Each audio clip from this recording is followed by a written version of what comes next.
नमस्कार, प्रणाम, good morning. Thank you so much for joining us this morning. मैं हूं आपके साथ रचना सिंह और आप देख रहे हैं हमारा मॉर्निंग लाइव शो बिहार बिहान।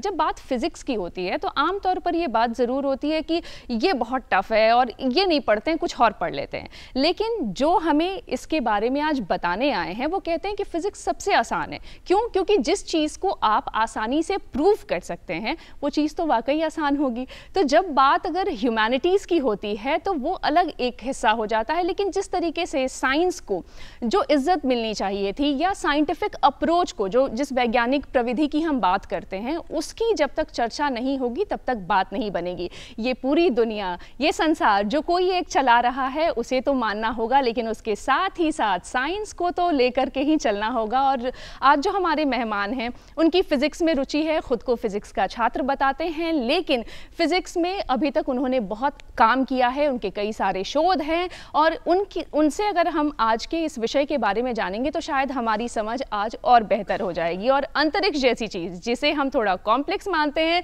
जिसे हम शायद गानों के माध्यम से ज़्यादा समझते हैं और दूसरी दुनिया के माध्यम से ज़्यादा समझते हैं, उसे हम साइंटिफिक अप्रोच से आज समझेंगे। तो आज हमारे साथ स्टूडियोज़ में हैं डॉक्टर शंकर कुमार, जो कि अध्यक्ष हैं भौतिकी विभाग में पटना साइंस कॉलेज में, और साथ ही साथ आपको बताना चाहती हूँ कि सर फाउंडर प्रिंसिपल हैं सिमुलतला आवासीय विद्यालय के। सर बहुत बहुत स्वागत है आपका हमारे कार्यक्रम में। स्वागत आपका भी, धन्यवाद। सर बहुत बड़ा दिन है हमारे लिए और चूँकि नेशनल स्पेस डे पहले से नहीं मनाया जा रहा था, ये दूसरी वर्षगांठ हम इसकी मना रहे हैं। कैसे देखते हैं आप इस दिन को और एक साइंस के स्टूडेंट के नज़रिए से आप इस दिन की महत्ता को कैसे समझते हैं? पहले हम मनाते थे राष्ट्रीय विज्ञान दिवस जी 28 फरवरी को मनाते थे, क्योंकि भारत को एकमात्र नोबेल प्राइज सीवी रमन के काम के लिए मिला था। 2023 में जैसा भी आपके प्रेजेंटेशन में ही दिखा रहे थे कि जब चंद्रमा पे हमारी लैंडिंग हुई, उसको जब शिव शक्ति नाम माननीय प्रधानमंत्री ने दिया, तो उसी के याद में कहिए या उसको दुनिया को दर्शाने के लिए ये हम लोगों ने राष्ट्रीय अंतरिक्ष दिवस मनाना भी शुरू किया। पिछली बार पहली बार हमने मनाया जी। ये मन से निकाल देना है कि ये विज्ञान के छात्रों के लिए है, ये जनमानस के लिए है जी। सबसे मूलभूत रूप से कि हमारी जो स्पेस तकनीक में उपलब्धियां हैं या स्पेस विज्ञान में जो हमारी पौराणिक परंपरा हैं, जिन परंपराओं के चलते कभी कभी कहा जाता है कि अंधविश्वास की बात, लेकिन वो अंधविश्वास की बात नहीं। अगर उसको ध्यान से बहुत अंश तक देखेंगे तो विज्ञान भी उस चुनौतियों को मानता है। और अभी कुछ चीज़ें ऐसी है जिसको विज्ञान अभी प्रूफ नहीं कर पाया है, लेकिन इसके बावजूद जो हमारी उपलब्धियां हैं और वो उपलब्धियां दुनिया को दिख रही हैं। जब भारत मंगलायन पे सबसे कम कीमत पे अपना सैटेलाइट भेज देता है तो दुनिया के लिए एक बहुत बड़ा चैलेंज है। तो ये जो हमारे भारतीय विज्ञान में छिपी भारतीयता है, इसको सामने लाना है हमारे राष्ट्रीय अंतरिक्ष दिवस के उपलक्ष्य में, और बच्चों को समझाना है कि ये कोई जटिल विज्ञान नहीं है। आप देखिए कि बच्चे बचपन में भी एक रॉकेट को हवा में उड़ाते हैं। हाँ। तो वो जो रॉकेट को उड़ाने की जिज्ञासा होती है कि वो चाहता है कि हमसे ऊपर कुछ चीज उड़ता हुआ हमको दिखे। हाँ। तो वो जिज्ञासा उसकी मरे नहीं, वो जिज्ञासा में छिपे विज्ञान में उसको ढाला जाए, इसी के लिए इस दिन को मनाया जा रहा है। और पटना के लिए तो विशेषकर पटना दूरदर्शन को इसके लिए धन्यवाद है, क्योंकि अगर आप देखिएगा तो हम लोग 50 साल मनाने जा रहे हैं जब हमने पहला सैटेलाइट छोड़ा था आर्यभट्ट। हाँ। 1975 में हमने छोड़ा था जी। और आर्यभट्ट की कार्यस्थली इसी पटना के बगल में तेलंगाना में रही। और तरेगना इसलिए उसको कहते हैं कि तारों की गणना जी। उस समय वो आर्यभट्ट की कृति थी। अच्छा। और हमारे बच्चों को, जब आपने शुरुआत में अपने आज के कार्यक्रम में कहा कि इतिहास को बच्चों को जरूर जानना चाहिए, क्योंकि आज की पीढ़ी रील बेस्ड ड्रिवन ज़्यादा है। दूसरी ओर इसलिए उसका माइंड का कंसंट्रेशन लेवल थोड़ा कम हो गया आज के बच्चों को। इसलिए हिस्ट्री पटना का ये है कि हम नहीं जानते थे कि तरेगना क्या, हमारे बच्चे नहीं जानते थे। हाँ। लेकिन 22 जुलाई 2009 को जब पूर्ण सूर्य ग्रहण हुआ, अच्छा, तो पूर्ण सूर्य ग्रहण किसी भी जब हम लोग एक छोटी सी बात विज्ञान की बच्चों को बता दें कि जब भी हम बल्ब जलाते हैं या मोमबत्ती जलाते हैं, मतलब एक सोर्स का आकार होता है, तो उसके सामने कोई वस्तु रखते हैं तो जो उसका शैडो बनता है उसके दो पार्ट होते हैं, अम्बरा और पेनम्बरा। अम्बरा कहते हैं जो कंप्लीटली डार्क रीजन है, शैडो का कंप्लीटली डार्क, पेनम्बरा में कुछ ना कुछ लाइट घुसता है। तो अम्बरा रीजन हमारे सोलर इक्लिप्स को पढ़ने का सबसे अच्छा रीजन माना जाता है, क्योंकि वहाँ जब चांद से पूरा ढक जाता है तो हमको कंप्लीट अर्थ से उस दिखाई देता है सन का क्रोमोस्फेयर। अच्छा। तो और कोरोना स्टडी के लिए वो बड़ा अच्छा है। तो 22 जुलाई 2009 को जब पूर्ण सोलर इक्लिप्स था, टोटल सोलर इक्लिप्स, तो सबसे अच्छा दिखाई देने वाली जो वो पट्टी होती है अर्थ पे 150 किलोमीटर के आसपास की, वो तरेगना से ही गुजर रही थी। अच्छा। इसलिए उसको यूनेस्को ने भी रिकॉग्नाइज किया जब उसको नासा ने कहा कि सबसे अच्छा, और वो भी 3 मिनट 38 सेकेंड तक। अच्छा। लगभग 3.25 मिनट तरेगना में पूर्ण सोलर इक्लिप्स 2009 में दिखा था। तो उसके बाद तरेगना का भी नाम बहुत ज़्यादा हुआ। तो राष्ट्रीय अंतरिक्ष दिवस के साथ हमारा महत्व यही है कि इन चीज़ों को हम अपने जनमानस को बताएं। बच्चे जो स्कूली शिक्षा में, विश्वविद्यालय शिक्षा में, वो इन चीज़ों को जान के एक्साइटेड हों कि हम अपने कितने समृद्ध इतिहास के लिए वैज्ञानिक दृष्टिकोण से भी थे। हाँ, हाँ, हाँ। सिर्फ इतिहास नहीं, साइंटिफिक वे में भी अगर हम देखें या साइंस की तरफ भी देखें तो बहुत सारा काम हुआ है। और मुझे लगता है कि तरेंगना में रहने वाले लोग भी शायद कई सारे ऐसे होंगे जो इसके बारे में नहीं जानते होंगे, तो आज उनके लिए भी एक अच्छी इन्फॉर्मेशन आपके तरफ से आई सर। और जिस तरीके से आप समझा रहे थे, ऐसे समझ में आ रहा है कि आप शायद कॉलेज में भी ऐसे ही विस्तार में बच्चों को समझाते होंगे, तो उनको ज़्यादा बेहतर तरीके से साइंस समझ आती होगी। एक और बात हम आपसे समझना चाहते हैं सर कि जब अंतरिक्ष जैसी चीज़, स्पेस, सैटेलाइट, तारे, चांद, इन सब की जब बात होती है तो ये बड़ी कॉम्प्लेक्स चीज़ लगती है। इसको इजी कैसे कर सकते हैं ताकि आम जनमानस में इसके प्रति ज़्यादा जागरूकता है? हालांकि हमारे प्रधानमंत्री इस तरह बहुत कोशिश कर रहे हैं और 2013 से ही देखा जा रहा है कि चीज़ें बहुत अलग तरीके से अब हो रही हैं। आप इसे कैसे देखते हैं? देखिए, अगर किसी भी चीज़ को बारीकी से देखा जाए, माइक्रोस्कोपिक लेवल पे देखा जाए, तो चीज़ों को समझने में मजा आता है। तो जो हम लोगों के मन में अवधारणा है कि स्पेस बहुत बड़ी चीज़ है, क्योंकि स्पेस की परिभाषा भी जो है कि अर्थ से 100 किलोमीटर के बाद, तो 100 किलोमीटर के बाद अनंत तक है। तो उतने बड़े डोमेन पे हमको कोई मतलब नहीं है। हमने इसीलिए अपने आप को कन्फाइंड किया।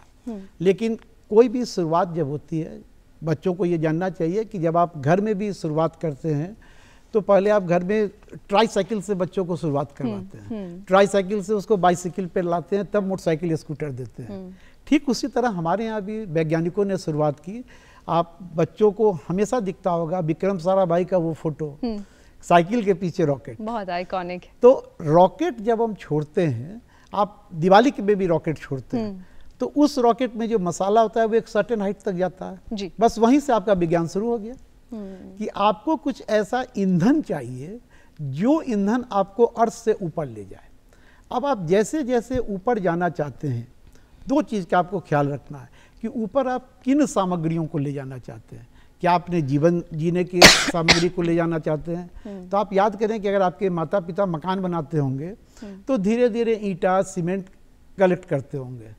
तो अगर आप वहाँ पे भी कुछ बनाना चाहेंगे, जैसा अभी आप कह रही थी कि चांद के पार चलो या चांद पर चलो की बात जो परिकल्पना थी, तो वहाँ भी आपको रूम चाहिए। हाँ। तो रूम चाहिए जब आपको स्टे पीरियड के लिए, तो वहाँ के लिए हमको सोचना पड़ेगा कि हम किस तरह बना सकते हैं, यानी हमको किन किन चीज़ों की आवश्यकता है। तो जैसा इकोनॉमिक्स में कहते हैं, आपको इसलिए मैं जोड़ दूँ कि विज्ञान के साथ सब कुछ जुड़ा हुआ है, सामाजिक विज्ञान से लेके कि आवश्यकता आविष्कार की जननी है जी। जब हमारी ये प्रबल इच्छा हुई कि हम अंतरिक्ष में कुछ बनाएं, तो हमने सामान के लिए सोचा कि कौन से सामान कम भारी होंगे, क्योंकि भारी को ले जाना ज़्यादा मुश्किल है, तो कॉमन सेंस हमारा कहता है।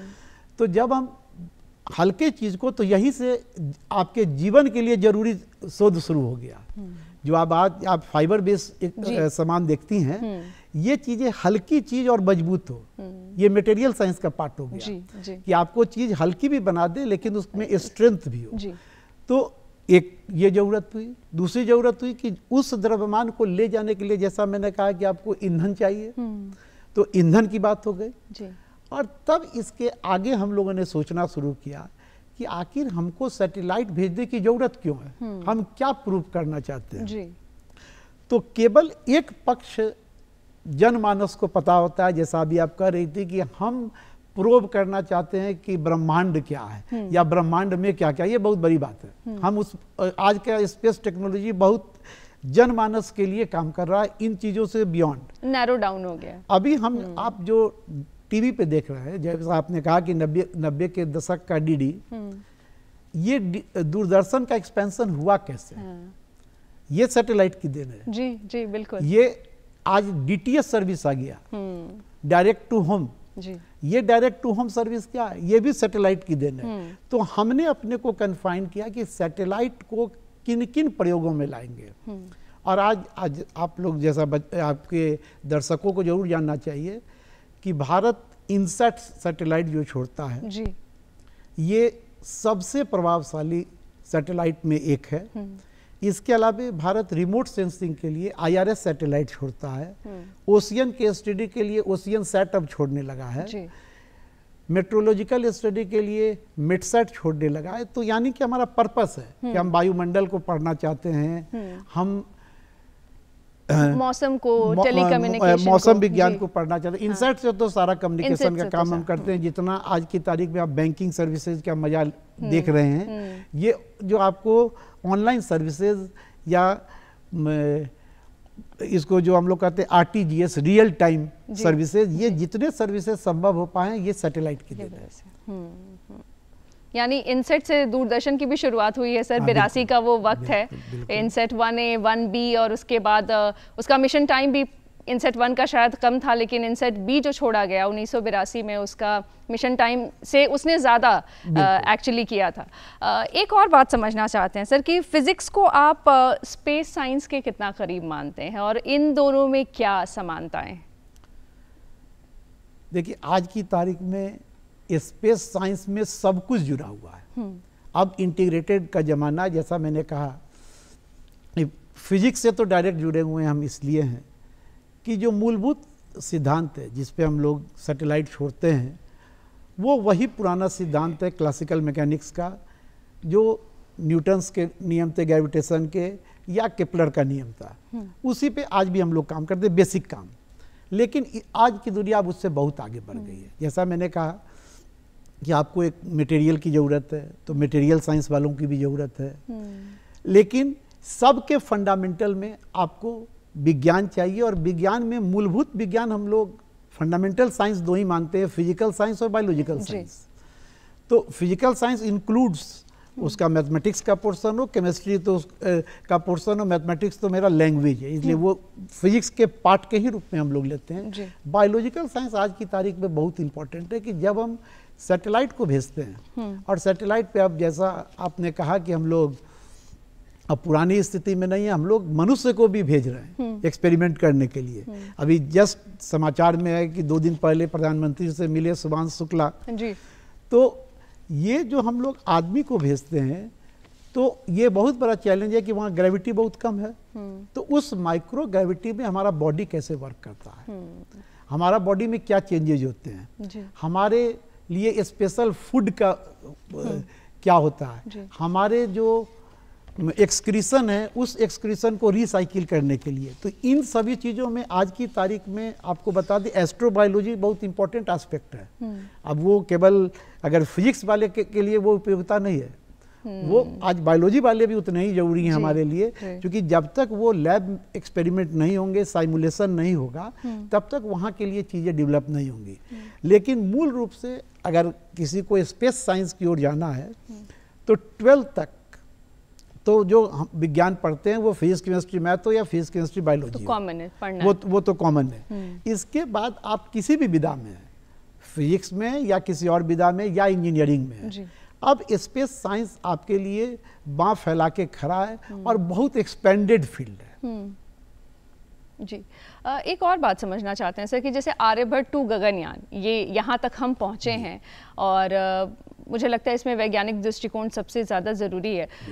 कुछ और ऐसी चीज़ें हैं जो इससे जुड़ी हुई हैं, जैसे अगर आप कुछ चंद्रयान के बारे में बताना चाहें, चंद्रयान 3 और उसके साथ और भी जो रिसेंट में जो चीज़ें हुई हैं जिसके बारे में हमारे दर्शकों को और ख़ास करके छात्रों को जानना चाहिए। बिल्कुल, जैसा आपने कहा कि आर्यभट्ट का तो 50 साल हो गया, पहला सैटेलाइट था जो हमने छोड़ा था, उसके बाद हमने भास्कर भी छोड़ा। तो शुरू के जो सैटेलाइट्स हमने छोड़े थे, जैसा हम कह रहे थे कि उसका पर्पस था, उस समय हमारा पर्पस था कि हम सोलर विंड की स्टडी करें, इन्वायरमेंट की स्टडी करें, लेकिन भारत सरकार शुरू से ही इस मामले में और वैज्ञानिकों का दृष्टिकोण सामाजिक दृष्टिकोण भी रहा है। 1976 में पहला सैटेलाइट के बाद हमने जो सैटेलाइट छोड़ा था वो बिल्कुल एडुकेशन बेस्ड था जी। वो 6 राज्यों के 2400 गांवों में विद्यार्थियों के लिए उसका एक्सपेंशन करना, साइट प्रोजेक्ट जो आपने सही कहा जी। तो साइट प्रोजेक्ट का पर्पस यही था कि हम सामाजिक रूप से पिछड़े हुए, जहाँ बिजली भी नहीं है, वहाँ हम एक जगह सार्वजनिक स्थल पे टीवी चला के हम लोगों को कलेक्ट करें और वहाँ पढ़ा सकें। तो हमारा, और इसीलिए उस साइट प्रोजेक्ट को हाईएस्ट एक्सपेंशन के लिए उसको भी यूनेस्को ने रिकॉग्नाइज किया था, क्योंकि 50,000 साइंस टीचर उससे डायरेक्ट जुड़े थे और बेनिफिटेड हुए थे। तो हमारा पर्पस आर्यभट्ट से शुरू हुआ, भास्कर पे आया। इसके बाद हमने अपने प्रोब क्षमता को, जब हमारे को सैटेलाइट भेजने की क्षमता हमें डेवलप हो गई, तो जैसा आपने कहा कि हमने चांद पे जाने का प्रयास किया, तो उसी से चंद्रायन मिशन शुरू हुआ। तो चंद्रायन 1, 2, 3 जो देखती है जी। 1, 2, 3 वही फेजेज हैं। फर्स्ट फेज में चंद्रायन 1 पे जब हमने भेजा था, तो जब हमने जो कहा कि 100 किलोमीटर के बियॉन्ड, तो जब आप पृथ्वी की कक्षा से बाहर जाइएगा, तो जैसा मैंने कहा, अब तो रॉकेट आपको बहुत पावरफुल चाहिए कि पृथ्वी के गुरुत्वाकर्षण से निकल जाए जी। तो उसको कहते हैं एस्केप वेलोसिटी, जो क्लास 11th में बच्चे पढ़ते हैं। तो 11 एस्केप वेलोसिटी कैलकुलेटेड है 11.2 किलोमीटर पर सेकेंड। अच्छा। तो 11.2 किलोमीटर पर सेकेंड, मतलब वो लगभग 40,000 के आसपास आ जाएगा किलोमीटर प्रति घंटा के। तो इस स्पीड में आपको भेजने के लिए उतना मटेरियल पावर का चाहिए, इसीलिए हमको बनाने में टाइम लगा। लेकिन जब हमने डेवलप कर लिया, तो हम चंद्रायन को छोड़े, अपने अर्थ के ऑर्बिट से मून के ऑर्बिट पे उसको छोड़े, और हमने प्रूफ कर दिया 2009 में ही कि चंद्रमा पे पानी है जी। लेकिन चंद्रायन 2 थोड़ा सा मिसफायर हो गया, तो तुरंत चंद्रायन 3 को छोड़ा, जिसकी सफलता दुनिया के सामने है। और जब चंद्रमा के लिए हम काम कर लिए, तब हमने मंगलायन की बात भी उसी समय पैरेलल में सोची थी कि मंगल पे भी हमने ग्रह भेजा। तो चंद्रमा मंगल हो गया। तब तीसरी चीज आई कि सूर्य को भी जरा पकड़ा जाए जी। कि सूर्य के बारे में भी हम स्टडी करें, दुनिया के दूसरे के भरोसे हम क्यों रहें। आत्मनिर्भरता बहुत जरूरी है। और विशेषकर सूर्य से हमारा लगाव ये था कि सूर्य में के कोरोना में बहुत ज़्यादा हीलियम 3+, हीलियम का एक स्पेशल आइसोटोप है हीलियम 3+, अच्छा। उसकी संभावना है। और वो अगर वैज्ञानिक उसके बारे में बहुत कुछ जान लेंगे, तो न्यूक्लियर फ्यूजन के लिए फ्यूल बनाने में बहुत आसानी हो जाएगी, आपको बहुत सस्ती ऊर्जा मिल जाएगी। अच्छा। और इसी के रेफरेंस पे दर्शकों को बता दें कि आज जो आप घर घर सोलर पैनल देख रहे हैं, ये सोलर पैनल का रिसर्च सैटेलाइट की देन है कि सैटेलाइट पैनल में सबसे पहले हमने सोलर पैनल लगा के देखा था। इसीलिए जो वहाँ हम उपयोग करते हैं वो सीधे यहाँ आपको बेनिफिट देता है। तो जब हमने क्या कहते हैं सन के लिए बात की, तो आदित्य सूर्य का जो वही हम लोग का जो पुराने धर्म ग्रंथ में नाम है, तो आदित्य L1 उसको नाम दिया गया। एल लेग्रांजे एक साइंटिस्ट है, उनके नाम पे L1 पॉइंट अर्थ और सन के बीच का पॉइंट खोजा गया, जिस पॉइंट पे अर्थ सन को बहुत अच्छे ढंग से देखा जा सकता है। वो लगभग 1,56,000 किलोमीटर दूर है। तो उसके लिए भी हमने भेज दिया है आदित्य L1 मिशन पे, और वो लगभग वहाँ पे सन की परिक्रमा कर रहा है 6 महीने में एक बार, 178 दिन का उसको टाइम पीरियड दिया गया है। अच्छा। और वो सारा मिशन सोचिए कि अर्थ से हैंडल होता है। मतलब एक फ्रीक्वेंसी जा रही है आपका ट्रांसमिशन लेके, जैसे आपके कंप्यूटर मोबाइल में होता है, और दूसरे फ्रीक्वेंसी से इंफॉर्मेशन आ भी रहा है। तो ये हमने आदित्य L1 सन के लिए इस्तेमाल कर लिया। और अब एक सबसे महत्वाकांक्षी काम हम करने जा रहे हैं। ये धन्यवाद है भारत की सरकार का, जिन्होंने वैज्ञानिकों पे भरोसा किया है कि अभी तक जो स्पेस में हम काम करते थे, जो हमने कहा कि 200-300 किलोमीटर पे जाके उस ISS इंटरनेशनल स्पेस स्टेशन हमने एक बना रखा था। भारत चाहता है कि मैं अपना अंतरिक्ष भारतीय अंतरिक्ष मिशन में एक स्पेस बनाऊं। अच्छा। उसके लिए 2035 टारगेट रखा गया है और उसके लिए 2027 में अच्छा भारत की ओर से पहला गगनयान, इसलिए नाम ही है गगनयान, कि गगन को एक्सप्लोर करना, जो आप कह रही थी, उसको एक्सप्लोर करने के लिए 4 एस्ट्रोनॉट जाएंगे, जिसमें शुभांशु शुक्ला भी हैं। और सबसे पहले हम क्या करते हैं कि हम ट्रायल तो किसी मनुष्य पे ले नहीं सकते हैं, तो उसका पहला गगनयान 1 इसी दिसंबर महीने में अच्छा आपको पहला अनमैन्ड जाएगा, जो रोबोट लेके जाएगा। इसलिए उस रोबोट का नाम भी दिया गया है व्योम मित्र। अच्छा, कि चूंकि वो वायु में, तो व्योम मित्र उसका नाम दिया गया है। वो रोबोट हमारे लिए लैंड करेगा और वो वहाँ पे कुछ एक्सपेरिमेंट करके हमको सिग्नल देगा। तो इस तरह के 4 प्रयोग होंगे, पहले अनमैन्ड और उसके बाद गगनयान। तो ये मेरी यात्रा आर्यभट्ट से अब गगनयान 2027 तक की बड़ी समृद्ध यात्रा, ये आज के दिन और ऐसे भी बच्चों को बताना चाहिए। सर, जब हम बात फिजिक्स की करते हैं, साथ ही एस्ट्रोफिजिक्स की भी जब बात होती है, जिसकी अभी हम चर्चा भी कर रहे हैं, छात्रों के लिए इसमें किस तरीके की संभावनाएं आप देखते हैं? क्या कुछ और बेहतर वो इस तरफ कर सकते हैं? देखिए, फिजिक्स का एक पार्ट, जैसे आपने शब्द में कहा एस्ट्रोफिजिक्स, ये प्योरली स्पेशलाइज्ड ब्रांच हो जाता है एस्ट्रोफिजिक्स। तो इसीलिए इसके लिए पढ़ाई बीएससी के बाद है। बीएससी तक आप अपने नॉर्मली +2 के बाद आप बीएससी या इंजीनियरिंग जो भी कर लें, उसके बाद आप एस्ट्रोफिजिक्स के डोमेन में आ सकते हैं। उसमें रिसर्च एंड डेवलपमेंट, जैसा हमने कहा कि सारे डोमेन में आप काम कर सकते हैं। एस्ट्रोफिजिक्स की पढ़ाई और स्पेस साइंस की स्पेशल पढ़ाई, इसरो ने एक इंस्टीट्यूट खोला है, जानना चाहिए बच्चों को, IIST, अच्छा, Indian Institute of Space Technology, Thiruvananthapuram में ही उसको खोला गया है। वो एक्सक्लूसिवली, और यूजीसी के अंतर्गत वो डीम्ड यूनिवर्सिटी है। अच्छा। वो बीटेक, एमटेक, पीएचडी और पीडीएफ, पोस्ट डॉक्टरेट फेलो, इतनी सारी डिग्रियां वो देता है। और सिर्फ वही नहीं, इसका स्पेशलाइज सेंटर जो आपने कहा एस्ट्रोफिजिक्स का, आयुका पुणे, एक इंडिया का टॉप मोस्ट सेंटर है, आयुका पुणे में है। पुणे में ही NARC है। दिल्ली यूनिवर्सिटी में एस्ट्रोफिजिक्स की MSc में स्पेशल पेपर की पढ़ाई है, BHU में है। तो पढ़ाई के दृष्टिकोण से और जॉब के दृष्टिकोण से, क्योंकि अब आज की तारीख में बच्चों को ये ध्यान रखना चाहिए कि बच्चे खोजते हैं जॉब मार्केट कहाँ है। हाँ, तो जॉब ओरिएंटेड चाहिए। तो आज की तारीख में स्पेस का फील्ड बहुत बड़ा जॉब लेके आ रहा है।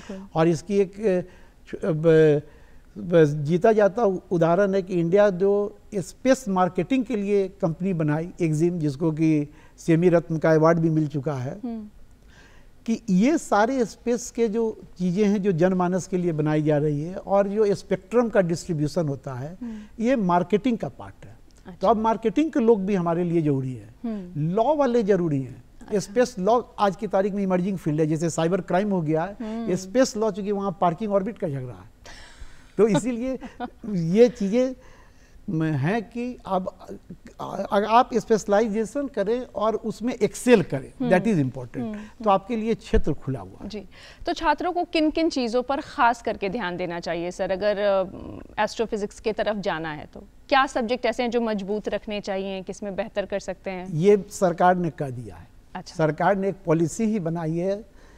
पिछले साल जब फर्स्ट नेशनल स्पेस डे हम लोग मना रहे थे, STEM, STEM, अच्छा, science, technology, engineering and mathematics. अच्छा। और जब हम साइंस कहते हैं तो फिर मैं कह रहा हूँ कि fundamental science, physical, biological, that includes everything, from geology, statistics, data analysis, computer, that includes everything. Engineering वाले को भी ध्यान रखना है कि एरोस्पेस इंजीनियरिंग, मैकेनिकल इंजीनियरिंग, आज जितने भी सर्किटरी बन रहे हैं VLSI टेक्नोलॉजी के इंटीग्रेशन के लिए, उसके लिए चंडीगढ़ में इसरो ने स्पेशल सेंटर बना रखा है, सेमीकंडक्टर लैब। तो इलेक्ट्रॉनिक इंजीनियरिंग, इलेक्ट्रिकल इंजीनियरिंग, सब के लिए। तो आप अपनी जिस भी पढ़ाई में हैं, उस पढ़ाई में पहले मौलिक रूप से उसके फंडामेंटल को क्लियर कर लें, क्योंकि स्पेस साइंस एक एप्लीकेशन वाला पोर्शन है और ये इमर्जिंग फील्ड है कि ये मर्जिंग फील्ड भी है कि इसके फिजिक्स के साथ बायोलॉजी भी लगेगा, बायोफिजिक्स की बातें होंगी,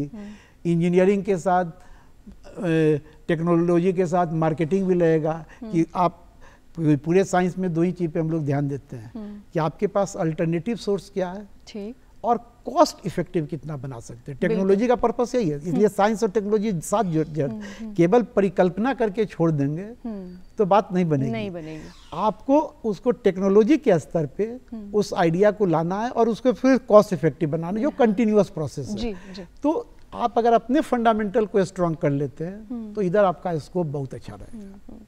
सर, स्पेस रिसर्च जो चूँकि एक ऐसा विषय भी है कि बच्चे बहुत कीन रहते हैं, इंटरेस्टेड रहते हैं, पढ़ना भी चाहते हैं। जैसे आपके माध्यम से आज उनको कई सारी जगहों के बारे में पता भी चला होगा। कई बार वो अलग अलग माध्यमों से वेबसाइट चेक करते हैं, लेकिन चूँकि इंटरनेट जो है वो इतना फ्लडेड है मिस इन्फॉर्मेशन से कि उससे भी एक परेशानी है। तो आपके माध्यम से एक सटीक जानकारी, एक विश्वसनीय जानकारी उन तक पहुँची होगी।